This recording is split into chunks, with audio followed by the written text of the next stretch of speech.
So I've been thinking about the difference between resume virtues and the eulogy virtues. The resume virtues are the ones you put on your resume, which are the skills you bring to the marketplace. The eulogy virtues are the ones that get mentioned in the eulogy, which are deeper. Who are you are in your depth? What is the nature of your relationships? Are you bold, loving, dependable, consistency?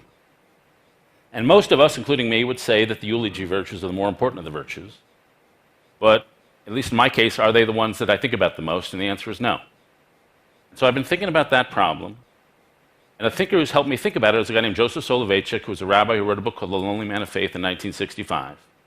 Soloveitchik said there are two sides of our natures, which he called Adam 1 and Adam 2. Adam 1 is the worldly, ambitious, external side of our nature. He wants to build, create companies, create innovation.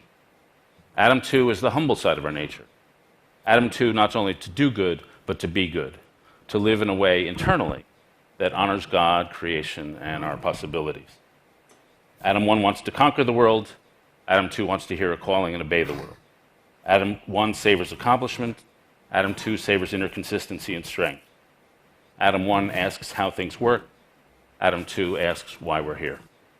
Adam 1's motto is success. Adam 2's motto is love, redemption, and return. And Soloveitchik argued that these two sides of our nature are at war with each other, where you live in perpetual self-confrontation between the external success and the internal value. And the tricky thing I'd say about these two sides of our nature is they work by different logics. The external logic is an economic logic. Input leads to output, risk leads to reward. The internal side of our nature is a moral logic and often an inverse logic. You have to give to receive. You have to surrender to something outside yourself to gain strength within yourself. You have to conquer the desire to get what you want. In order to fulfill yourself, you have to forget yourself. In order to find yourself, you have to lose yourself. We happen to live in a society that favors Adam 1 and often neglects Adam 2. And the problem is that turns you into a shrewd animal who treats life as a game, and you become a cold, calculating creature who slips into a sort of mediocrity where you realize there's a difference between your desired self and your actual self. You're not earning the sort of eulogy you want, you hope someone will give to you. You don't have the depth of conviction. You don't have an emotional sonorousness.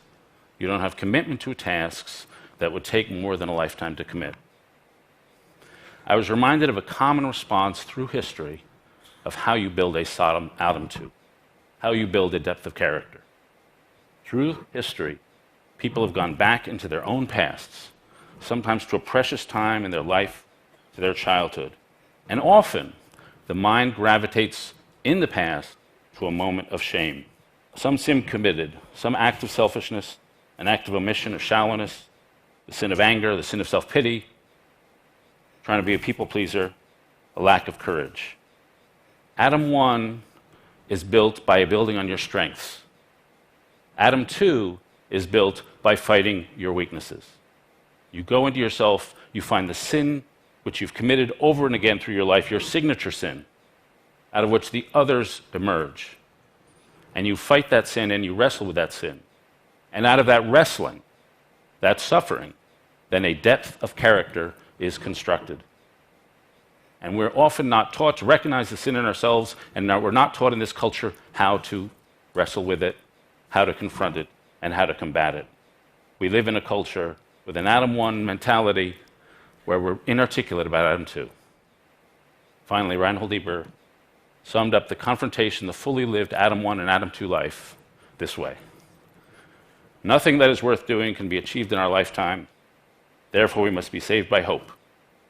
Nothing which is true or beautiful or good makes complete sense in any immediate context of history. Therefore, we must be saved by faith. Nothing we do, however virtuous, can be accomplished alone. Therefore, we must be saved by love. No virtuous act is quite as virtuous from the standpoint of our friend or foe as from our own standpoint. Therefore, we must be saved by that final form of love, which is forgiveness. Thanks.